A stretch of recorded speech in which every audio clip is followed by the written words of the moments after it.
안녕하세요, 역사 돋보기입니다. 고려사는 삼국시대보다는 자료가 많지만 여전히 지금으로부터 1000년 전, 600년 전 역사이기에 자료가 완벽하다고 볼 수 없으며 조선에 비해서는 자료량이 부족한 법이죠. 야사도 그렇게 많지 않아서 후대의 사람들이 해석하거나 추론해야 하는 고려에 밝혀지지 않은 역사들이 있습니다. 아직까지 풀리지 않은 고려 역사의 미스테리들로 어떤 것들이 있는지 살펴보겠습니다. 태조왕건이 멸망한 발해의 왕자 대광현의 망명을 받아준 시점입니다. 발해는 926년 멸망했습니다. 발해 멸망 후 발해의 마지막 왕자였던 대광현이 발해 유민 수만 명을 이끌고 고려로 망명을 해왔고 태조왕건은 이를 받아줍니다. 그런데 대광현의 망명 시기와 관련해서는 사서별로 다르게 기록하고 있습니다. 고려사는 934년으로 기록하고 있으며 고려사 저료는 925년, 즉 발해 멸망 1년 전의 일로 기록하고 있고 동국통감은 발해가 멸망하던 해인 926년의 일로 기록하고 있습니다. 시점이 뭐가 그렇게 중요하냐고 할 수 있지만 발해 멸망 전인지 발해 멸망 그 시점이었는지 발해 멸망으로부터 몇 년 후였는지에 따라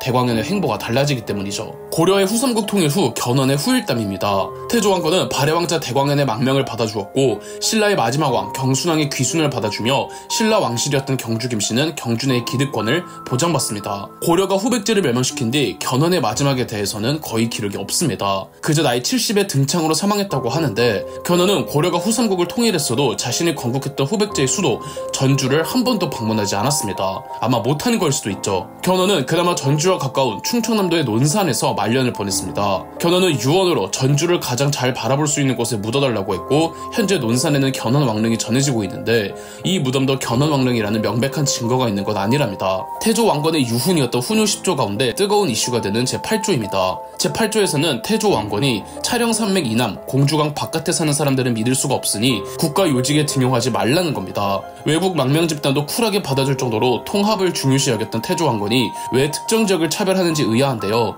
이는 오늘날 지역 갈등의 일환으로 악용됩니다. 학자들이 해석하기론 태조 왕건이 제8조에서 운운한 지역은 청주로 보고 있습니다. 고려 건국 전 태봉의 궁예가 왕건 등 패서호족의 힘을 약화시키기 위해 청주 지역 세력들을 등용하려고 했거든요. 아마 태조 왕건은 이를 경계한 것이 아닐까 합니다. 이대왕 해종 제위의 마지막에 일어난 왕규의 난과 관련해 의문이 전해집니다. 외가 쪽 힘이 약했던 해종은 외가 쪽 힘이 강했던 두 이복 동생들에게 압박을 받았는데 이를 의식해서인지 태조 왕건도 사망 직전 왕규와 박술희 두 개국공신들에게 해종의 뒤를 부탁했습니다. 하지만 왕규와 해종 사이도 멀어져서 왕규는 박술희를 유배 보내고 해종을 죽이려고까지 했는데요. 비록 해종이 암살되지는 않았지만 얼마 가지 못해 사망하고 해종이 죽자 왕규가 반란을 일으켰습니다. 그리고 박술희가 유배가 있는 곳으로 자객을 보내 박술희를 살해했죠. 해종의 두 이복 동생들이 왕규의 난을 진압하고 각각 3대왕 정종과 4대왕 광종으로 등극하는데 왕규가 반란을 일으키고 박술희를 제거한 게 과연 왕규의 소행이었는지 미심쩍은 부분이 많아서 이 모든 건 왕규한테 책임을 떠넘기려고 했던 정종과 광종의 사건 조작이 아니었을까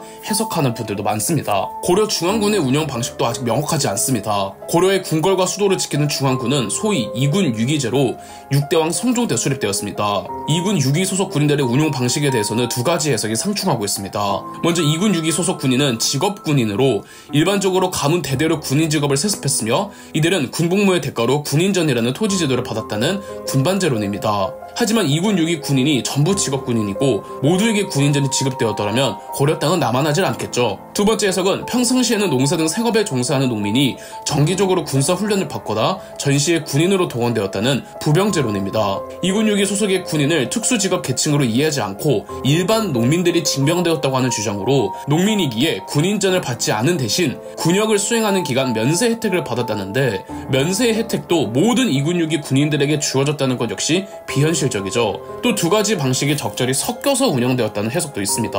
993년 거란족의 1차 침입 당시 거란군을 이끄던 소순영의 병력이 어느 정도였는지 명확하지 않습니다. 소순영은 고려 측에 자신의 80만 대군을 끌고 왔다고 허장성세를 펼쳤지만 이는 당시 고려에서도 믿지 않았습니다. 정확히 말하면 서희가 믿지 않았습니다. 다른 신하들은 다 믿어서 겁먹었지만요. 절대 80만이 아니라고 확신했기에 서희가 당당하게 외교談判에 나선 거죠. 그렇다면 정확히 병력이 어느 정도였는지는 전해지지 않으며 학자들별로도 다르게 주장합니다. 그렇게 많지 않았을 거라는 건 정설이죠. 천추태후의 실제 정사 개입 여부도 논란입니다. 흔히 알려져 있기론 천추태후가 내연남 김치향을 비선실수로 두고 자기 아들이었던 칠대왕 목종을 꼭두각시로 만들며 국정을 농단했다는데 과연 어디까지 천추태후가 정치에 개입했는가가 논란이죠. 목종 때에는 목종이 여러가지 정책들을 펼치는 모습을 보이는데 이것이 천추태후의 입김에서 나왔다는 기록은 없습니다. 목종 때에 펼쳐진 정책들은 목종이 주체적으로 내린 결정이죠. 하지만 조정의 요직들은 김치향 일파들이 득을거렸고 김치향이 자기 아들을 차기 국왕으로 밀려고 했던 것만은 사실이죠. 다만 김치향도 정치에 어디까지 영향력을 행사했는지는 의문입니다. 김치향 일파를 제거하고 천추태후와 칠대왕 목종을 끌어내리고 심지어 칠대왕 목종을 죽였던 강조의 정변 과정에서 이해되지 않는 의문점들이 꽤 많습니다. 첫째, 목종은 이전까지 접촉이 없던 강조에게 뭘 믿고 구원을 요청했을까요? 둘째, 강조는 목종의 부름에 개경으로 내려갔다가 김치향 부하에게 속아 서경으로 돌아가던 중 아버지에게 한 번 더 속아 개경으로 다시 내려갔습니다. 그런데 개경 가까이 도착했을 때 목종이 살아있다는 소식을 듣고는 망설였다죠. 왜 망설였을까요? 목종은 이미 강조에게 개경으로 들어오라는 왕명을 내렸잖아요. 망설일 이유가 없는 거죠. 셋째, 강조는 그럼 언제부터 목종까지 뒤통수 칠 생각을 품었을까요? 넷째, 강조가 내려오는 걸 뻔히 알고 있던 김치향은 대체 뭘 하다가 가만히 당했을까요? 다섯째, 강조는 이 모든 사태의 원흉이라고 할 수 있는 천추태후는 또 살려줍니다. 왜 천추태후는 살려줬을까요? 초기 강감찬의 행적도 의문입니다. 강감찬은 개국공신 집안입니다. 또 늦은 나이긴 했지만 과거 문과에 자원급제한 사람이죠. 어찌된 이유인지 강감찬은 집안도 빵빵하고 수석으로 과거에 합격했음에도 20년 가까이 지방관직을 전전했습니다.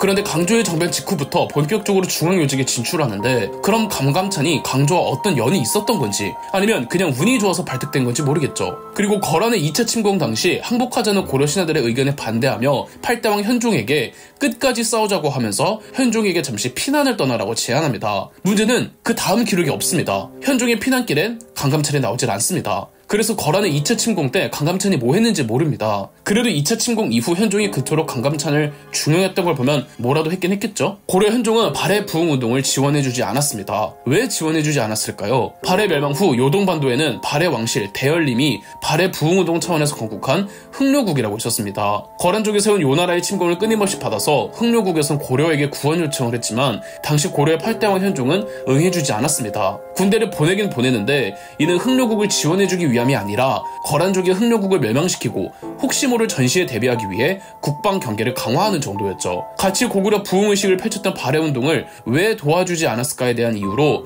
세 차례의 요나라 침입을 모두 막아내고 이제 겨우 평화의 시대가 찾아왔기에 현종은 구태여 또 전쟁의 불씨를 키우고 싶지 않았을 거라는 이유와 흥료국이 명분만 발해 부흥운동을 내세웠지 실질적으로는 발해와 관련이 없었을 거라는 이유 정도로 추론해볼 수 있죠. 윤관의 별무반이 개척한 동북구성의 위치도 아직 밝혀지지 않았습니다. 1107년 16대왕 예종은 아버지 15대왕 숙종의 유지에 따라 17만 별무반의 대여진 정벌을 공표했습니다. 총사령관 윤관은 17만의 별무반 병력을 이끌고 두만강 부근에서 여진 부족장들을 거짓으로 연회에 초대하여 전부 죽인 뒤 그대로 여진 부락을 습격, 겨우 한 달 만에 135개의 촌락을 파괴하고 3,740명의 수급을 베었으며 1,030명의 포로를 사로잡았고 이후 여진족 3,000여 명이 고려에 귀화하였죠. 한 달 동안의 정벌 전쟁 결과 동북면 국경지대에 6개의 성을 신축하고 기존 국경선에서 더 나아가 3개의 성을 새롭게 쌓으니 총 9개의 성을 일컬어 동북구성이라 하였죠. 문제는 이 동북구성의 위치를 모른다는 겁니다. 설만 분분한데 크게 동북구성의 위치를 제한하려는 식민사관의 입장과 이에 대한 반발로 더 과장하려는 극단적 민족주의 사관의 입장, 그 사이를 절충하려는 입장 등이 있죠. 한국의 진취적인 역사를 깎아내리려는 식민사관에서는 동북구성이 동해안을 끼고 있는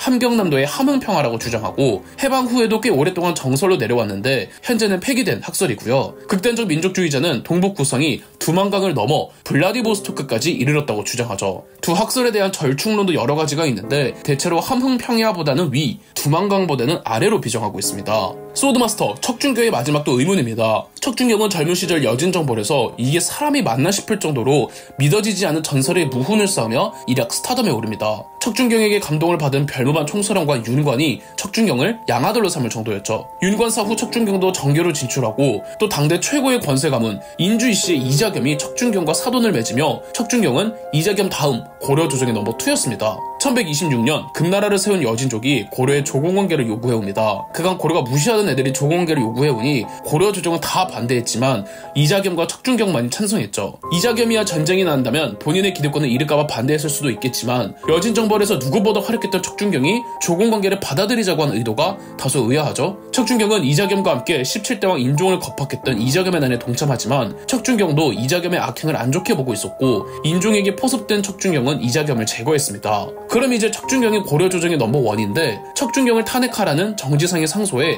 척준경은 묵묵히 받아들입니다. 척준경이 마음만 먹으면 군대 동원해서 자기 욕하는 놈들 쓸어버리는 거 일도 아니었는데 그저 유배령을 받아들이죠. 왜 그랬는지는 의문입니다. 17대왕 인종도 이해할 수 없는 인물입니다. 이자겸의 난으로 호되게 당한 인종은 문벌귀족 권세 가문이라면 치를 떨었는데요. 그래서 이자겸의 난 이후 인종은 서경파 귀족들을 적극 등용하고 개경파 귀족들을 멀리합니다. 심지어 풍수지리학자 겸 승려였던 묘청의 말을 듣곤 서경, 천도를 준비하죠. 묘청과 서경파 귀족 정지상은 인종이 뭐 승인을 해주니 서경, 천도 준비를 착실히 해갔는데 정작 결정적인 순간 인종이 최종 결정을 미루는 겁니다. 실컷 서경파들 기대는 올려놓고 개경파들 긴장하게 만들어 놓곤 인종이 서경, 천도에 대해 묵묵부답이었던 겁니다. 결국 초조해진 묘청은 서경에서 국왕의 인가 없이 새 정보를 발표해버립니다. 엄연히 반란이죠. 이에 인종은 기다렸다는 듯이 개경파 귀족 김부식에게 진압군을 조직해서 서경의 반란군을 진압하도록 하죠. 대체 무엇 때문에 인종은 마음을 바꿨을까요? 묘청의 과잉이 부담스러웠던 걸까요? 서경천도 후 일어난 부작용의 후환이 두려웠던 걸까요? 아니면 차라리 개경의 문벌귀족과 결탁하는 편이 왕권 강화에 더 도움이 된다고 판단했던 걸까요? 고려 중기에 유명한 두 화가가 있습니다. 바로 이령과 이광필인데요. 두 화가는 고려시대 도화원 소속의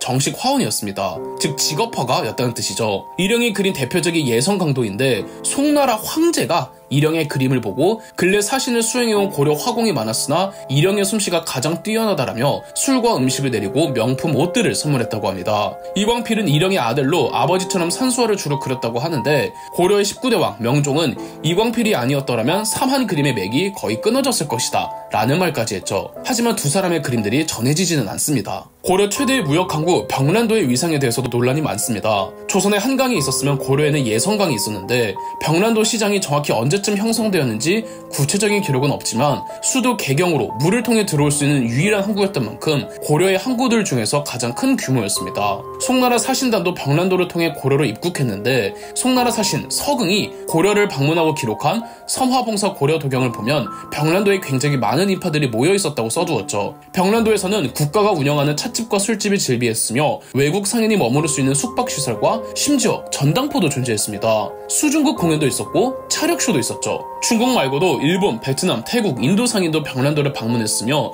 심지어 고려에서는 대식국이라고 부르던 이슬람 상인도 병란도를 찾았죠. 이 이슬람 상인들이 고려를 서양에 소개하며 코리아라는 이름이 탄생했고요. 그러나 고려의 대외 개방성에 대해서는 해석의 논란이 있습니다. 알려진 것보다 병란도가 지나치게 과장되었다는 견해가 있죠. 송나라 역사서에 기록된 고려 상인의 송나라 방문 횟수는 지극히 빈약하며 이슬람 상인이 고려의 병란도를 방문한 횟수도 고려 500년 통틀어서 딱 3번이죠. 고려 문인들이 시에서 노래한 병란도의 화려함도 그저 시라는 특성상 수사학적인 과장일 수 있으며 고려는 기본적으로 민간 무역을 제한했습니다. 고려사에서는 밀무역이 성행하기에 처벌을 강화해야 한다는 기록이 매우 많고 무역은 오로지 공무역만 허용되었죠. 따라서 그렇게까지 상업과 무역이 발달할 수가 없으며 오히려 신라의 울산왕보다도 못했다는 주장이 있답니다. 이 이후는 2부에서 다루겠습니다. 그럼 역사 돋보기였습니다. 역사 돋보기 신간도서 어쩌면 당신이 원했던 고려 갈등사 1, 2권이 출간되었습니다. 고려시대 전체를 총망라하는 역사책으로 고려의 모든 것을 담았으니 많은 관심 부탁드립니다.